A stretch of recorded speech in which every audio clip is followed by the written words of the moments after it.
بسم اللہ الرحمن الرحیم۔ تو میں نے بھی دیکھا ہے کہ دہلی سے بمبئی کے لیے پیدل جماعت چلتی تھی، دہلی سے کلکتہ کے لیے پیدل جماعت چلتی تھی۔ ہاں، یہ تو ہمارے حاضری کی بات ہے۔ 4 مہینے کی جماعت، رمضان، شوال، ذوالقعدہ، ذوالحج، یہ 4 مہینوں میں پیدل جماعت چل رہا تھی، وہ چلتی تھی، اور اس کی محنت کا بڑا اثر ہوتا تھا۔ کیوں کہ وہ محنت بھی کر رہے ہیں، چل بھی رہے ہیں، سیکھ بھی رہے ہیں، سکھا بھی رہے ہیں، برداشت کر رہے ہیں۔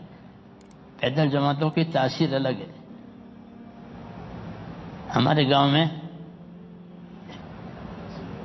پیدل جماعت آئی بہت سالوں کے بعد، جب مشہور 60 سال پہلے کی بات ہے، جب میں مدرسے سے فارغ ہو کر آپ کی طرح سے اگر گاؤں میں پڑھانے لگا نا، تو میں جماعت میں نہیں جاتا تھا، لوگوں پر اعتراض کرتا تھا۔ جی ہاں، کیونکہ پڑھنے میں ذرا آگے رہتے تھے تو کتابیں یاد ہوتی تھی، تو اس لیے ہمارے ضلع کے جو بعض ساتھی تھے وہ بیچارے ہمارے گاؤں میں آنے سے ڈرتے تھے کہ وہ اعتراض کرے گا اور یہ کام نہیں ہے۔ تو وہ جماعت پیدل آئی بمبئی سے، اس میں ایک عبدالرحمن تھے، نو مسلم تھے وہ، تو وہ اپنی سرگزشت سناتے تھے۔ اسلام تو وہ لے آئے تھے، پھر اسلام لانے کے بعد تو کیسے، تو وہ بہت، اس کی کارگزاری میں بڑا اثر تھا۔ ہمارے اس علاقے میں جو کام آیا ہے وہ بمبئی سے آیا ہے۔ وہی لوگ شروع میں ادھر متوجہ ہوئے تھے، تو میں اس کی کارگزاری سے متاثر ہوا۔ تو اثر کے بعد ہماری مدینہ مسجد میں سنائی اس نے، اثر ہمیشہ اس کو کھڑا کرتے تھے ساتھی کہ ابھی سنا وہ سرگزشت۔ جی ہاں، تو ایسا ہوتا ہے کیونکہ اس کی محنت ہے، اس کی قربانی ہے، اس لیے اس کی بات میں اثر ہے۔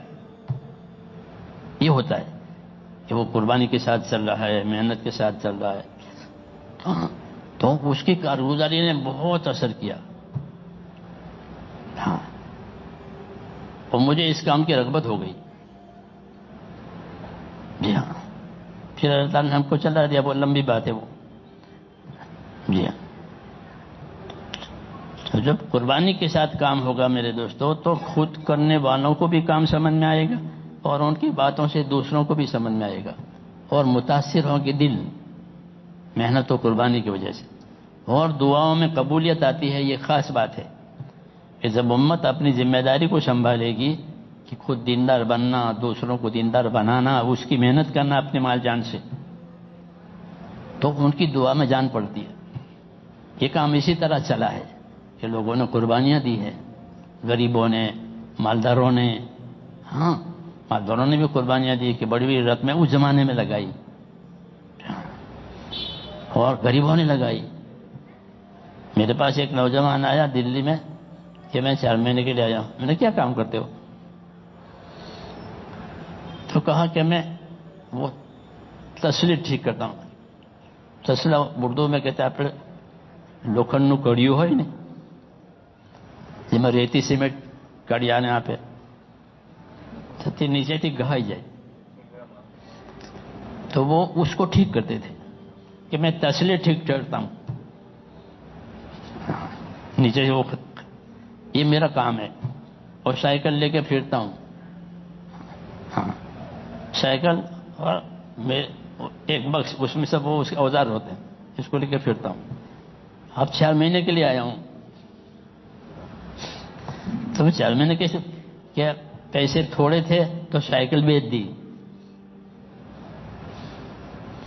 سائیکل بیچ دی، تو سائیکل کے 500 روپے آئے، تو میں نے ماں کو اور بیوی کو دیے کہ یہ تم رکھو، اور باقی جو پیسے تھے اس کو لے کر 4 مہینے کے لیے آیا۔ تو میں نے کہا سائیکل تو بیچ دی، اب کیا کرو گے؟ تو کیا بکس سر پر لے کر پھروں گا، اپنا کام کروں گا۔ پہلے بکس پیچھے رکھتا تھا، اب سر پر رکھ کے پھر، ایسے لوگ. ہاں، ایسے لوگوں کی قربانیوں سے اللہ تعالیٰ نے اس کے راستے کھولے. پھر ان کی قربانیوں کی وجہ سے اچھے اچھے لوگوں کو کام سمجھ میں آیا. جی ہاں، تو یہ بات ایسی ہے میرے دوستوں کہ یہ چلنے سے سمجھ میں آتی ہے، سننے سے تو سننے کے درجے میں، یہ چلنے سے. مولانا یوسف صاحب یہی کہتے تھے کہ دنیا میں جتنے سودے ہوتے ہیں وہ دکھا کر کے ہوتے ہیں. بھائی نمونہ دکھاؤ، چاول نکالے یوں کر کے، نمونہ دکھا. اب نمونہ دیکھ کر کہ اتنے چاہیے مجھے، اتنے کنٹل چاہیے، یہ نمونہ. تو فرمایا دنیا کی چیزوں کو دیکھ کر کے لیا جاتا ہے. دین میں ایسا نہیں ہے. دین میں ایسا ہے کہ تم کرو پھر دیکھ لینا. دیکھ کر کرنا نہیں بلکہ کر کے دیکھنا. دنیا کے سودے دیکھ کر، اور دین کیا کہ بغیر دیکھے کرو. جیسے اللہ کو نہیں دیکھتے ہیں لیکن اللہ کی عبادت کرتے ہیں. جی تو ایسے کہا کہ اللہ کے تمام کاموں کو یقین کر کے کرو، یا کرو پھر دیکھ لینا کیا فائدہ ہوتا ہے، وہ کیسی مدد آتی ہے. جی ہاں، کیونکہ دین کا کام میرے دوستو دین کی مدد اللہ کی مدد سے ہوگا. اس میں کسی کی مدد نہیں لی جاتی، کوئی حاکم، کوئی مالدار، کوئی ٹرسٹ، کچھ نہیں. اللہ کی مدد سے یہ کام چلا ہے. کیوں کہ اللہ کے بندوں نے اپنی جان مال کو اس میں لگایا ہے، تو اللہ نے اپنی مدد کو ان کی طرف متوجہ کیا ہے. جی ہاں، سیدھے سادے لوگ عمل کرتے ہیں، کام کرتے ہیں، اور ان کی وجہ سے یہ کام پھیل جاتا ہے. تو کام کے ساتھ اللہ کی مدد ہے. اس لیے میرے دوستوں میں نے کہا کہ ہم کو اپنی ذمہ داری سمجھنی ہے کہ اللہ تعالیٰ نے ہم پر کیا ذمہ داری ڈالی ہے. تو ہم پر یہ ذمہ داری ڈالی ہے کہ اپنی ذات سے دیندار بنو اور دوسروں میں دین آوے. اس کی تو محنت کرو، پھر اللہ اس کو ہدایت دے گا. تم تو محنت کے ذمہ دار ہو. ہاں، ایسا ہوگا کہ اس محنت کے کرنے میں کبھی کوئی دشواری آوے، کبھی کوئی تکلیف آوے، کوئی رکاوٹ آوے. یہ ہوگا. جیسے نبیوں کے ساتھ رکاوٹیں آئی تو انہوں نے اس پر صبر کیا، کام کو نہیں چھوڑا، صبر کیا. صبر کیا تو پھر اللہ کی مدد آئی. رسول صلی اللہ علیہ وسلم کے ساتھ سب سے زیادہ مدد ہوئی ہے. ایسی مدد کسی نبی کی نہیں ہوئی ہے. وہ آپ پر تکلیفیں بھی ایسی آئی جو کسی پر نہیں آئی ہے. یہ حضور نے فرمایا کہ مجھے ایسی ایذا ہوئی ہے کہ ایسی ایذا کسی کو نہیں ہوئی ہے. اور مدد بھی آپ کی ایسی آئی ہے کہ کسی کی ایسی مدد نہیں ہوئی کہ آپ کی بات اللہ نے پوری دنیا میں چلائی ہے، اور ہر قوم میں چلائی، ہر طبقے میں چلائی.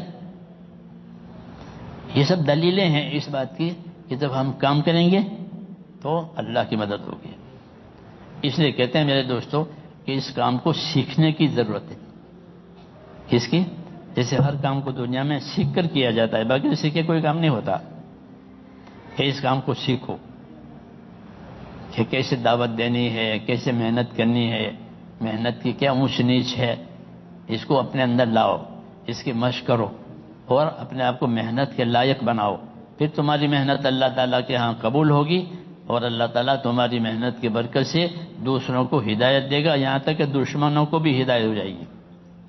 حضور صلی اللہ علیہ وسلم کی محنت کا یہ اثر ہوتا ہے کہ آپ کے دشمن آپ کے دوست ہو گئے.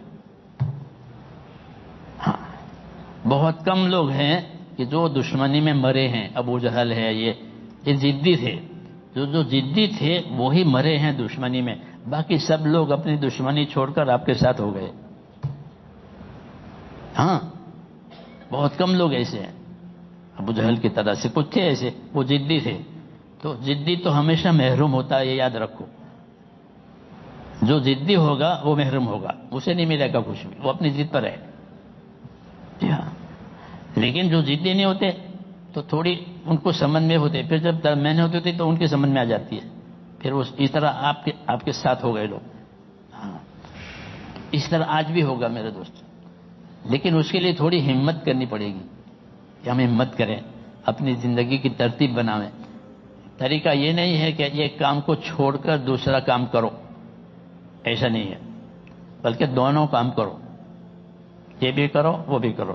جیسے کہ مثلا ہم مدرسہ پڑھاتے ہیں تو مدرسہ بھی پڑھائیں گے اور یہ کام بھی کریں گے.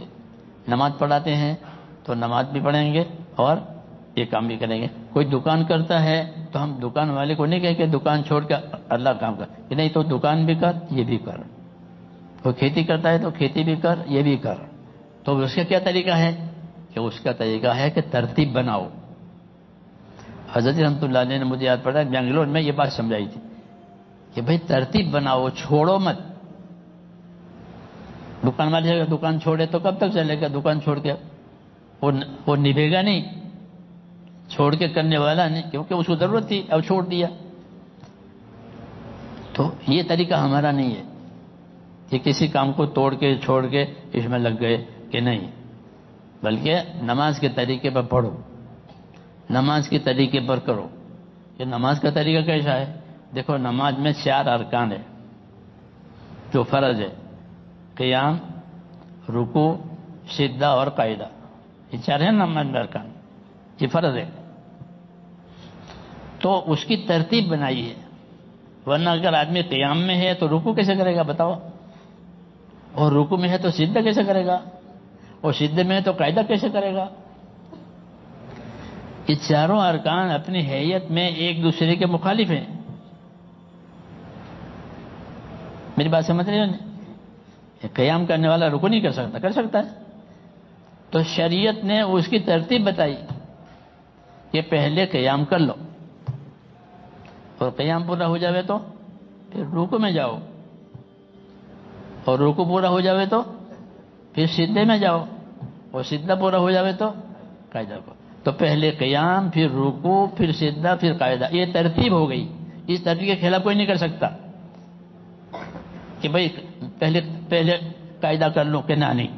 اس فرما صلو کما رأیتمونی اصلی, ایسی نماز پڑھنا جیسے مجھ کو نماز پڑھتے ہوئے دیکھا ہے.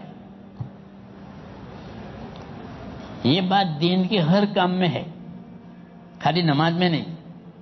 نماز کا تو نام لیا ہے اور مقصود پورا دین ہے کہ پورے دین پر اس طرح چلنا جس طرح میں بتاؤں, یہ مطلب ہے. تو ترتیب نبی بتاوے گا,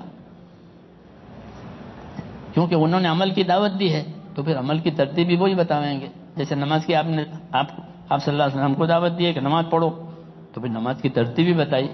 اس طرح دین کی بھی اس طرح سے. اس لیے میرے دوستو اس محنت کو ترتیب سے سمجھنا ہے کہ ایک کام توڑ چھوڑ کے دوسرا کام نہیں کرنا ہے. تو کیا کرنا ہے؟ ترتیب.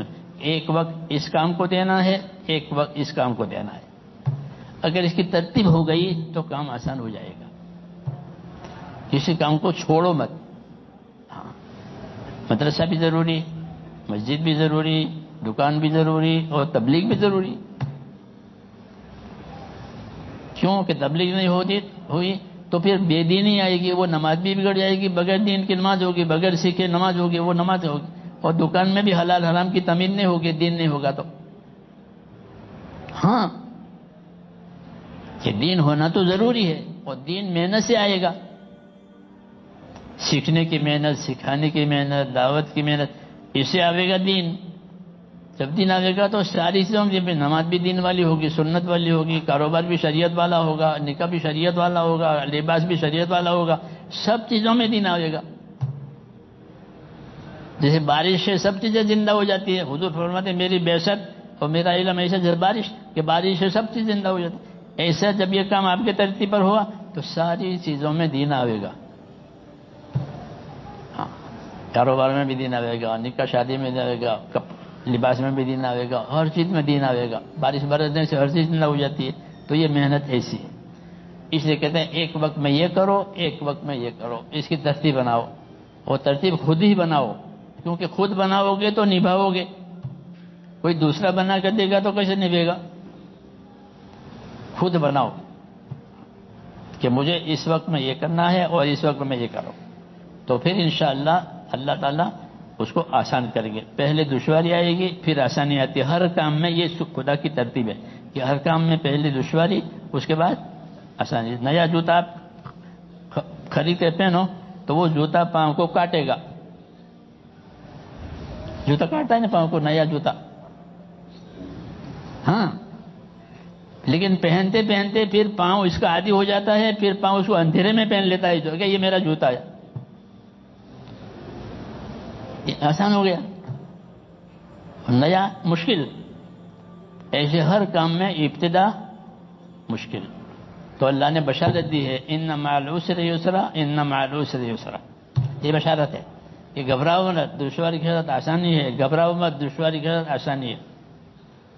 تاکہ ہمت کرے، نہیں تو شیطان اس کو ڈراوے کہ تمہارا کیا ہوگا، تمہارا کیا ہوگا، کہ کچھ نہیں ہوگا، جو اللہ نے لکھا ہے وہ ہوگا. اس کو تو اتنا ہی جواب دینا ہے. حضور کو یہ جواب سکھایا ہے کہ کیا ہوگا، میرا اللہ نے لکھا ہے وہ ہوگا. اور بات بھی یہی ہے، جو اللہ نے لکھا ہے وہ ہوتا ہے، دوسرا ہوتا نہیں ہے. تو ان کو تو یوں خاموش کیا گیا شیطان کو. اور خود اللہ کے وعدوں کا یقین کر کے چلو، اللہ کے وعدے سچے ہیں. ہاں اللہ کے وعدے.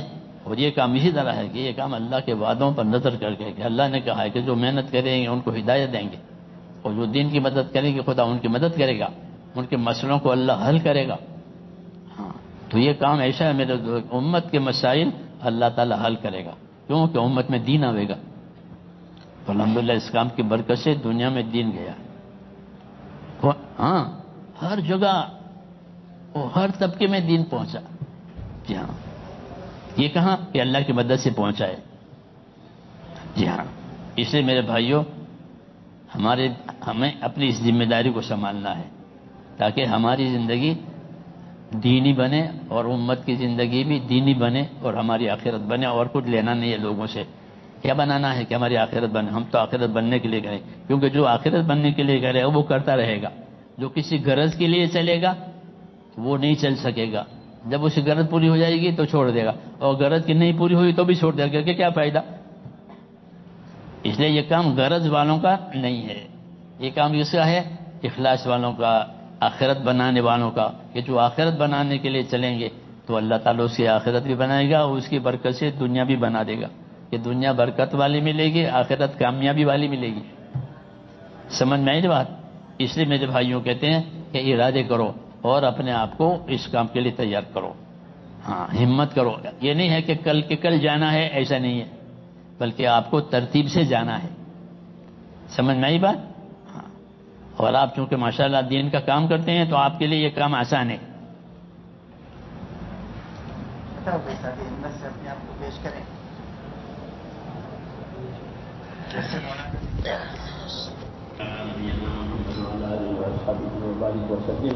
اللهم لك الحمد كله ولك الشكر كله ولك الملك كله بيدك الخير كله واليك يرجع الامر كله لا اله الا الله وحده لا شريك له واشهد ان محمدا عبده ورسوله. اللهم صل وسلم وبارك على سيدنا محمد نبی الامي وآلہ وصحبہ اجمعین. اے اللہ ہماری مغفرت فرما. اے اللہ ہماری اور پوری امت کی پوری مغفرت فرما. پوری امت سے درگزر فرما. امت پر سے اپنے ناراضگی کو اٹھا لے اور اے اللہ پوری امت کو آپ کی رضا والے راستے پر ڈال دے. امت کی صلاحیتوں کو دین پر قائم فرما دے. امت کی صلاحیتوں کو برباد ہونے سے بچا لے. امت کے مالوں کی، جانوں کی، آبرو کی، دین ایمان کی ہر جگہ حفاظت فرما لے اور ہر خیر سے امت کو مالا مال فرما. اپنی اپنی ذمہ داریوں پر کھڑا ہونا ہمارے لیے آسان فرما.